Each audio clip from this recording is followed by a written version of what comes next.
we are discussing about the interview, and we'll continue with that. Mm, is it visible?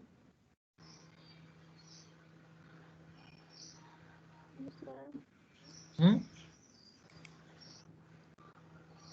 Is the PPT visible now? No, sir. Now is it visible? Yes. Visible, Yes, huh? sir. Visible, huh? Yes, sir. Okay, Visible. okay. So, Yes, sir. uh, we have stopped here techniques of interviewing, and we'll discuss today on that. See, last class I was telling that the interview is a very crucial method in social science research because for each and everything in the context of primary research, if you are doing a primary research, primary study, the interview is the main techniques and main methods of doing the primary research, and which is very crucial. And I was telling about that not only simply your questionnaire is important, rather the person who is engaged in taking interview is also very much important, and the mechanism and the methods is adopting in taking interview is also highly important. So if we'll discuss on these techniques of interview, you'll see that the core of interviewer task is to locate the sample members to obtain the interviews, because you see the very important thing is you have to identify and locate the samples. And you see, because what I was telling is last time also, that if you are taking a interview from a particular sample, suppose yesterday I was taking interview over phone from some samples, from some officials. So what exactly you have to do, you have to take an appointment first with them, because you see, if you directly call them and interact, they may not have time and they might be quite busy in other activities. They'll not give you the time. So that what will happen, the data you collected will not suffice your intention or your interest. So that's why you should be very much careful while interacting with anybody while taking an interview.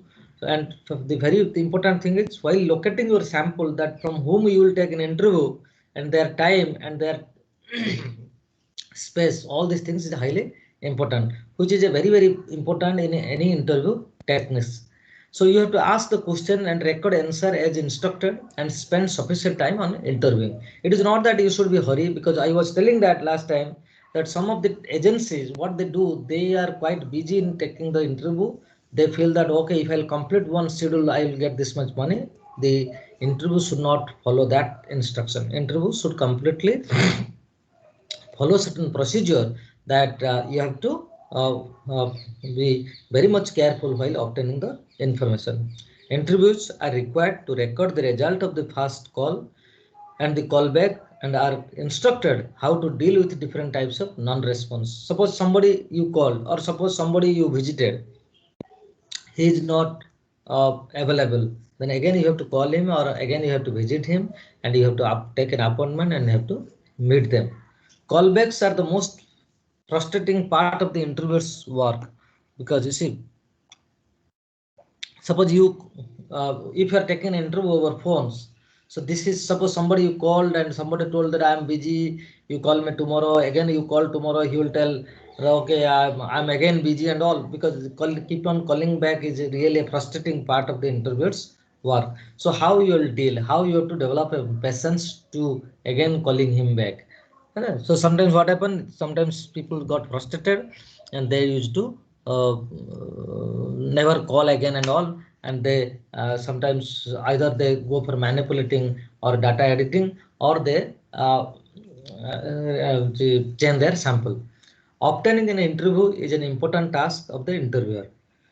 When the interviewer has to decide that how to take an interview, what are the procedure he will follow, and what are the guidelines he will obtain, and how he will take the interview, that is up to the interviewer. Aim of the introductory procedure must be to increase uh, must be to increase the respondent uh, motivation to cooperate. So means the way you are giving your introduction has to be so very specific and so mechanized that it will motivate the respondents to cooperation. Because you see, suppose if you, I'm taking an interview from somebody over phone, or whenever I am going to somebody and visiting somebody and taking an interview, so the first and foremost thing is how you are introducing yourself with that person. Because if your introduction is not in a convenient way, and if your introduction has failed in motivating that person to cooperate, you will not get the proper cooperation to get the information. Usually, you start the interview introducing the organization that one represents. Suppose if I'll go somewhere, whenever I'll take an interview, or whenever you people will go for taking an interview, you have to introduce yourself that okay, you are the student of NIT Rourkela, and you came for so and so work. It is a part of your uh, project work. It is part of your course. It is part of your curriculum to make a small study on the problem of the peoples of a located on a particular area. Then they will tell, sir, there are so many people have done the study in our area, and you are one of them. So what the hell I will get from this? So because we don't have time, honestly, so many people are coming and disturbing us. They keep on asking, but at the end of the day, we are getting nothing. But anyhow, you have to convince them that what for you are here. You should not show them a dream, because if you show a false dream to them, then the next whenever they are, why will go to that area again, he will be in trouble. But I'll tell you, without taking the name of the organization and all, there are some agencies uh, who are creating a real problem for the us in collecting the information in the field. Because generally, some of the agency, whenever they go to the field, though it is ethical or not ethical, I don't know exactly, but in some extent it may be ethical. Some people, what they do, in order to take the interview from some of the respondents, they pay some money, which is being allowed by their company and all. They pay some money and take an interview. But whenever, as a researcher, we go to the field, people have a similar expectation that you should also pay some money while taking an interview. Ethically, whenever we feel that when we are consuming somebody's time, we have to pay some money. But where the budget? Where is the money to pay? We don't have money to pay them. Though it is ethically, sometimes we feel it could have better if we could have paid. But at the same time, whenever you face the problem, you feel that okay, the unethical practice is being developed by some of the agency for which we are also facing the similar problem. Because I have seen lots of the time people used to ask us, sir, आप कुछ पैसे नहीं दिए sir, 10 रुपया कम से कम दीजिए, 20 रुपया दीजिए, आपने हमें बात किए, मेरे को चाय के लिए दीजिए. So what I'm telling you, see, these are the things you will face in the field, which I'm telling from the very grassroots reality, what exactly happening in the field. Usually start with introducing the organization, show the identity of the interviewer. Uh, if he's still not in a convincing mode, you show your identity card to them and convince him that okay, you are so and so and all. Explain briefly why the survey is being done, what is the expected result of the survey, and whom they are addressed, and how that survey outcome will help them. What will be your role in helping the people? All these things you have to very clearly clarify them. There are many satisfactory way of framing the introduction to reassure a respondent. Means you have to find out the very satisfactory ways, different satisfactory ways to give your proper introduction. So the request for information needs justification. So whenever you request somebody to get some information, you have to also give a justification that why you need. Because you see, asking to the common man, it's fine, but if you ask to some official or some educated people, even in the primary field work, also the grassroots level people who are educated, if you ask some information, definitely they will ask you, or they may ask you that, sir, what for you need such information? So you have to justify that. There is no need for excessive difference or apologies. So means there is no need that you go, you apologize the people, you tell that okay, sorry, and all these things. So you avoid all such kind of terminology in the field, and you discuss with them very politely, but don't honestly don't get into any conflict, don't get into all this kind of problem in the field. It should be the interviewer's duty to explain precisely why and for whom this survey is being done, what is expected from to emerge from it, to whom the result will be interest, and so on. All these things should be very clearly mentioned. This can be done briefly, and there are many satisfactory ways of framing the introduction. Means you have to identify the mechanism, how you will briefly introduce yourself to the community. There is a need to reassure a respondent while making further remarks. You have to uh, sometimes people are not being convinced. You have to find out certain kind of mechanism through that how you can reassure the respondent while giving any remark on them. Importantly, the sales talk should be entirely honest. So if you are going, there are some people who are doing in the marketing business and all that we tell all sales talk. It should be entirely honest. Means while you are talking, while you are interacting with somebody, while you are introducing yourself, you should be very much honest to the peoples, and also uh, in your behavior, in your discussion and all, throughout the discussion you should be very much honest to the people. No false promises should be made about the benefits that the survey would bring to the respondent. This is very crucial. But generally, what happened? Lots of the people used to go for the survey and they gave a false promise. But ultimately, the outcome is something different. So it creates the problem for others also to collect the information in the future. So that's why you should not give any false promise to the peoples. You should be very much careful that what exactly you have to do. Confidentiality of the information and respondent should be made clear to the respondent. So while you are interacting with people, you should maintain the confidentiality, because the confidentiality is highly important, and you should assure the respondent that whatever the information is being shared by them will be kept under confidence. It will not be revealed to anybody, their name and address or other things, and their view will not be responded to, will be not kind of will be made public. And if the views are made public but their name will be not disclosed. So what I'm telling, and it should be generally what happen whenever we collect certain kind of information and all, in the questionnaire itself we used to write always the information whatever we will collect will be used only for the specific project only, not for other purpose.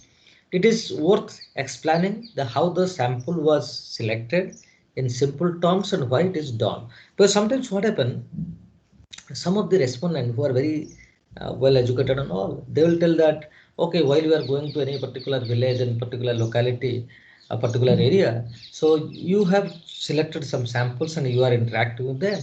And sometimes you will be surprised that in the initially, whenever you go to the field, you will find that the people are not cooperating you. People won't listen you. Even if you will go, they will run away and they will not cooperate you. But once you establish in a rapport, influence the people, convince the people, motivated the people, then they will start talking to you.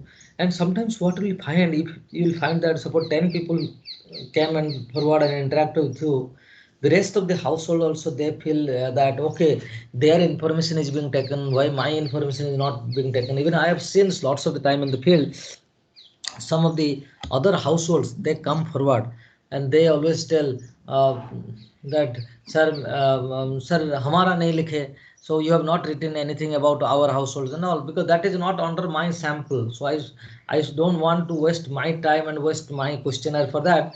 But sometimes also, so to make them convince also, sometimes because there are, if they are illiterate society, it's very difficult to convince them.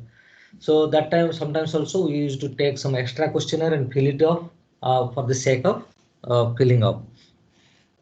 So it is worth explaining why the sample was selected. So then in most large scale surveys, the aim is to attain uniformity in the asking of question and recording the answer. Because whenever we are doing a very large survey, we have to maintain a uniformity. And uniform in what sense? Asking the question and recording the answer. What are the question we are asking? What are the answer they are giving, and how we are recording and all. The training of interviewers towards efficiency is following instruction is important.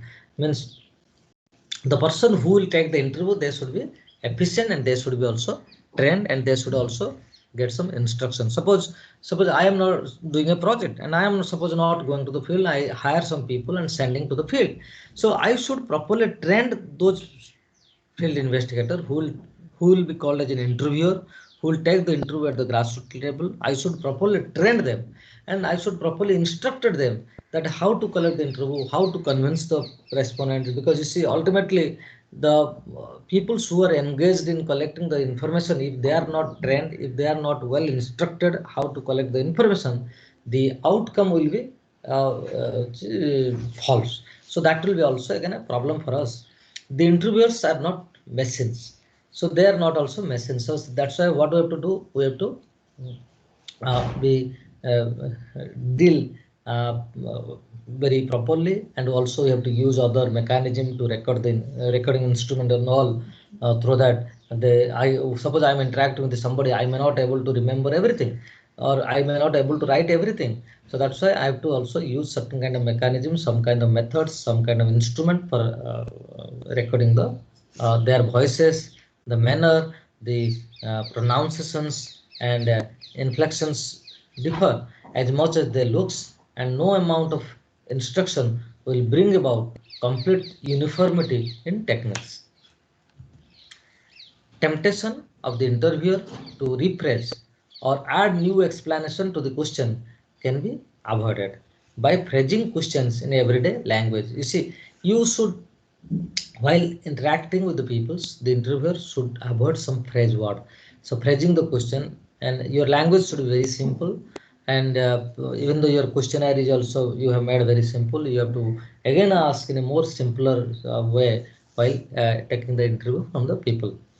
Probing is one of the most challenging aspect of an interviewer's work and requires good deal of skill. So then skill in probing is a major determinant of good interviewing. So you should have a proper skill, because unless and until you are having a proper skill, and because this is a major determinant of good interviewing. If you are not having the proper skill to interview, to interact, you may not able to extract the information. Because I have already told you from the very beginning that interview is an art. How will talk, how will interact, how will the, extract the information, all these things depends upon your art.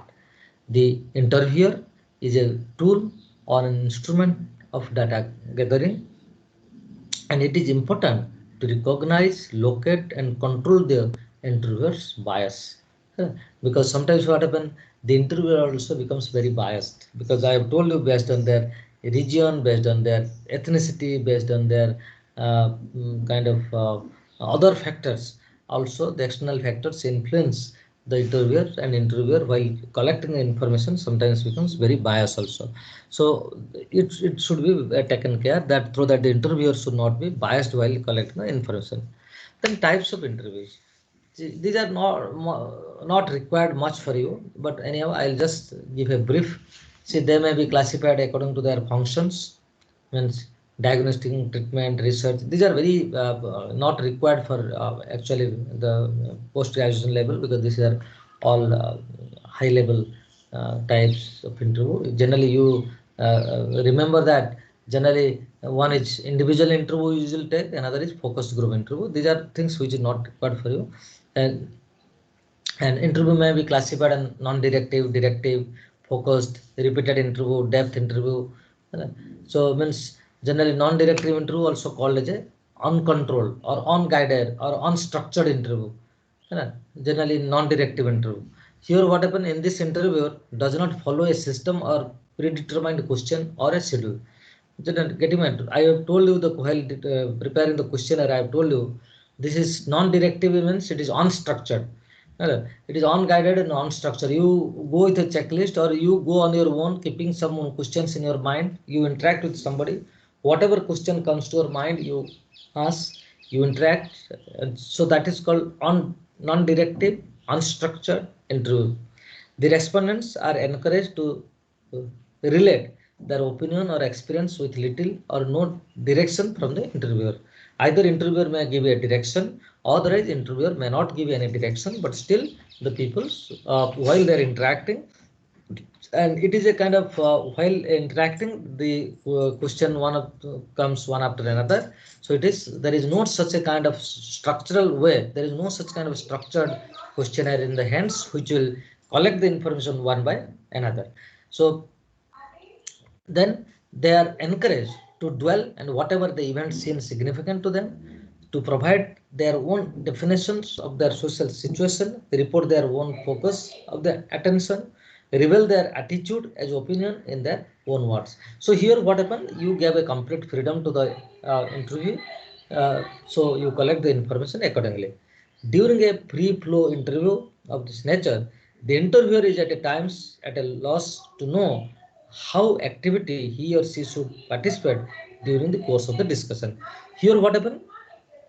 Sometimes what happen, the free flow of this interview helps us in getting most of the qualitative information, because generally in qualitative research you usually mostly follow the unstructured questionnaire, the unstructured interview guides we usually follows, because it will help us into going a free flow interaction. Because if you have a kind of very stipulated kind of structure and interact, we may not go in depth. And you see, while I'm having an interaction with somebody with a free flow, suppose yesterday I was having an interview with an officials, and I asked a question. I was having having a small structured kind of questionnaire, but while I interacted, I didn't follow that. I just feel that okay, whatever things are highly important for me, I'll interact.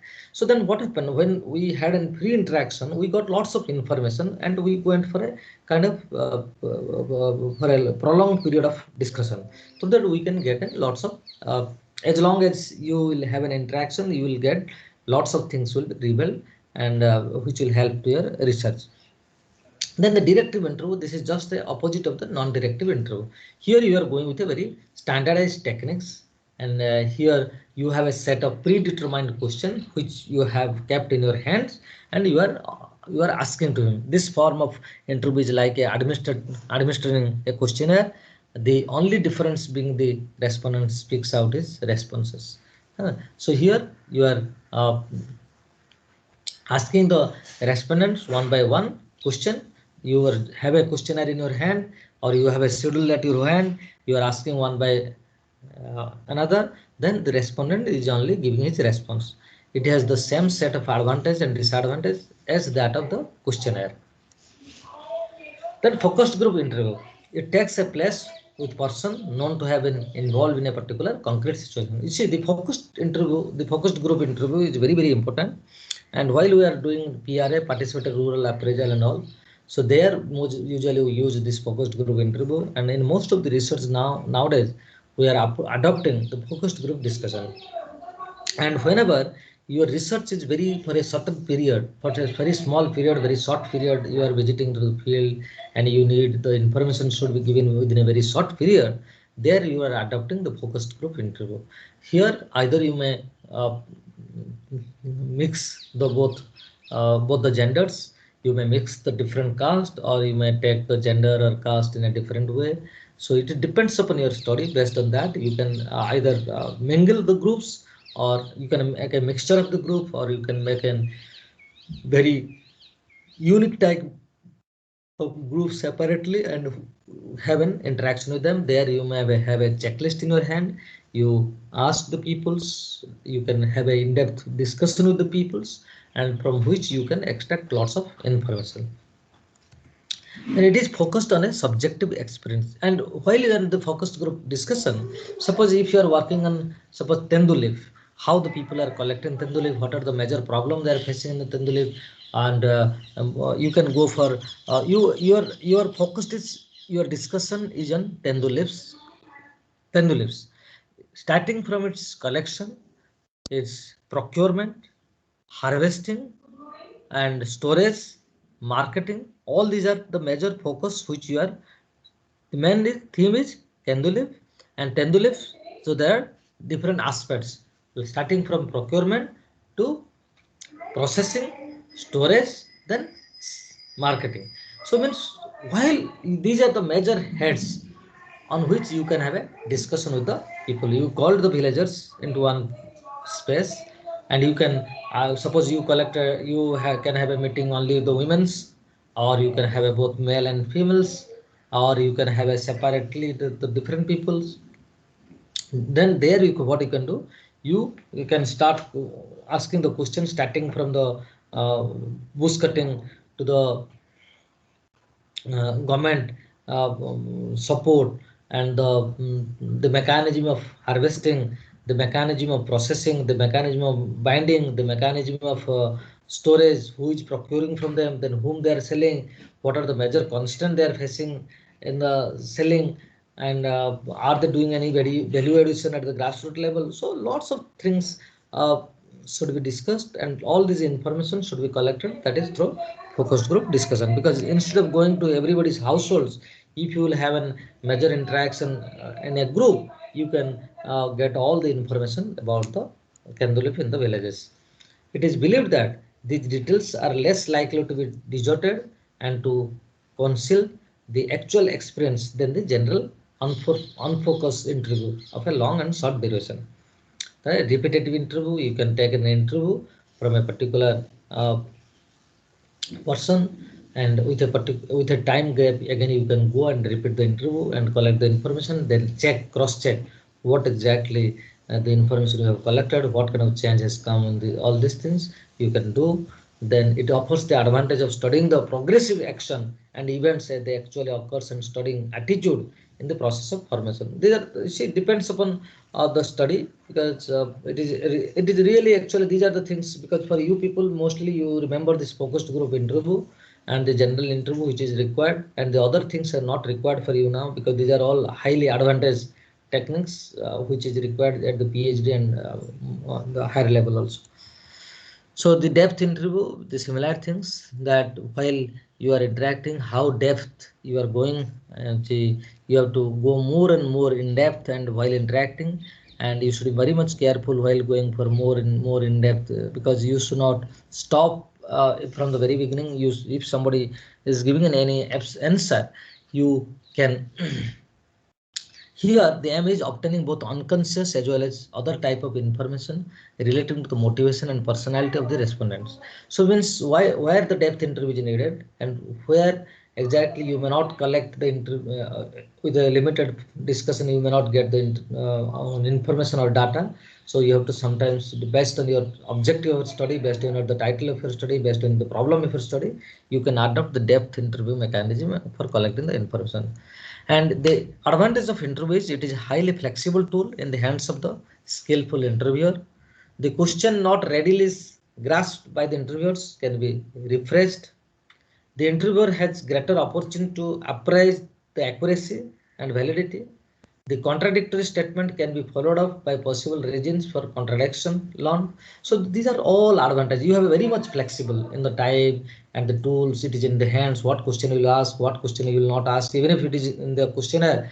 So while you are interacting, you find that these are the questions which is not relevant. These are the question which if I'll ask, the respondent may react. So based on that, you can avoid. So these are all, because it is also very, if you do focused group interview, then it is very less cost, and also it consumes very less time, and the interviewer might be also be able to differentiate between the spot between the fact and fiction. While you interview, you can understand the reality. In the presence of competent interviewers, interviews often feel freer to express their fear, complex. You see, sometimes what happen, if you will have an interview with somebody, you can understand the real world, because sometimes somebody may if you send a questionnaire, somebody may tick tick tick tick and will give, but if you have an interaction, the real things will come out. Then limitation is there, interviewers may suffer from double dose of subjectivity, and many interpretive unwarranted interpretations, guesses, impressions. So here what happens generally, sometimes in interview also, if you ask some past kind of things, the candidates may fail to recall all these things, and also these are the limitation in interview. On the other hand, the interviewers deal frequently with the subjects who are not too unsophisticated to modify. There sometimes also interviewer may be biased. These are the limitation, and this memory is loss, and sometimes you ask some question which is very painful and embarrassing. That is also may hamper the interview process, and these are all so many things. And the critical points in the interviews when the conversation turns into some initiative subjects, and particularly when it deals with the crisis, the life of the individual, emotion, and maybe display. See, whenever you are asking some questions to a very personal question, which is very much emotional, which is very highly personalized, these are the very personal, very critical points which the interviewer should be very much conscious. The and even if because you see, even if it is in the questionnaire, you should be, while asking, you should completely understand the circumstances, understand his problems, and then you ask the question. And you should understand that in which mode that interview, that respondent is there. These are things not required for you. And while you are closing the interview, there is a probably a natural closing point to each interview. It is not that simply you ask your last question and leave the place. You should have a proper mechanism, proper methods you have to adopt while closing the interview. Best result might be secured if each interview breaks off at a time when the interviewer is still fresh. This is very important, and still has something important to say, and himself or herself proposes another talk. See, getting my point. When you are taking an interview from a respondent, the best way is you quit the space where you feel that your interview is still in a mood to speak, and you can tell that, okay, sir, we can meet also in some other time, and if you have time, if you feel anything to ask me, you can ask now, or if you feel to ask me anything in the future, you can also talk to me, because from that we found that the response is given by the respondent is really the very correct one, because the respondent is really in a mood to speak. And so here generally, if you feel that, okay, whatever things you're supposed to ask is completed, there you can have a proper closing. You can tell them these are not required. So you see, you can tell namaskar, and you tell them, okay, thanks for your cooperation, thanks for your giving time to us, and in future if you need anything, we'll communicate you, and it was nice to meet you, and it was nice to interact with you, and once again thanks you for your cooperation, for your time, and so thank you again, and we'll meet sometimes in the future. So these are the mechanism you have to put. It is not that simply you quit the place, and while going and meeting the people, you do the namaskar, and if possible, it is very good if you can pick up some of the local language, and uh, speak in that local language while you will interact, and while you also left also, you speak their local language in the that namaskar, namaste, whatever, in their local language, and that will help you in establishing the rapport and making a good relationship. Because sometimes what happens as an outsider, if when you introduce yourself, you ask some of the words in their own language. Hello. So first is you go and greet them, namaskar, in their respective languages. Then ask, how are you? How is life? So if you ask them, so then you will understand in their own language. Then they will feel little convenient, and they will feel happy, and which will help you in getting extracting the information. I'll stop here. Then any question you can ask me. With other things, whatever is there, it is not required for you. Tell me. Ah. Sir, in limitation of interview part, there is a phrase, double dosing subjectivity. Hmm. Sir, what is? See, double dosing subjectivity means, see, there which I have told you, the double bear questionnaire and all. So there you should not ask such a kind of things which will have a double meaning and double answer. So that kind of question should be avoided, because I have told you, uh, are you adopting bus or train while traveling? So means either he may be adopting both, or he may be going by bus only or going by train only. Okay, so sometimes these are kind of, we always tell double barrage kind of things. It should not be. It should be avoided.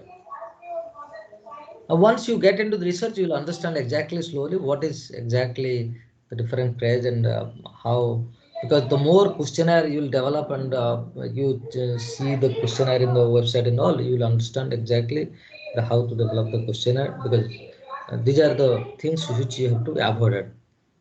Anybody else? Okay, sir. Anything? So, okay, then we'll meet in the next class tomorrow. Okay.